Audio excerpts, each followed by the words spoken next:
Asthma is both very simple to define and very difficult to define. In its simplest form, asthma is a tightening of the tubes that carry the air in and out of the lungs that is reversible.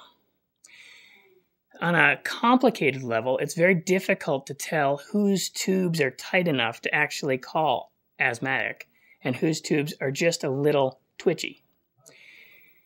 That's a very, very difficult line, and many children will actually get tight tubes from various reasons. Almost 49% of kids will wheeze, and that's wheezing can be reversible sometimes, but it's not always asthma. About 13 to 14% of people in the US have asthma at any given time, and most doctors can recognize asthma when they see it, but crossing that line has a few different clinical definitions and can be somewhat difficult to make. So it's important to recognize that when you have asthma, it can be a life-threatening illness. It can be dangerous. You can imagine what it feels like to have your tubes tighten up on you all of a sudden.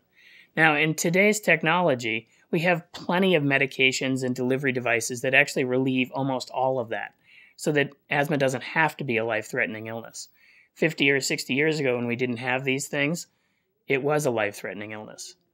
So if you're suffering from asthma and you're used to some of these devices, it can be quite challenging to remember, wait, I do have a life-threatening illness. I do have to remember this. Important for parents to remember that it can be life-threatening. Some of the subtle signs are just how you feel on the inside. I'm not getting enough air. I can't get enough air in. I can't get enough air out. And that's when medications can be really helpful. It doesn't have to be life-threatening, but it's important to remember that asthma itself can be life-threatening. When well treated, it shouldn't be at all. It should be well controlled and nearly invisible.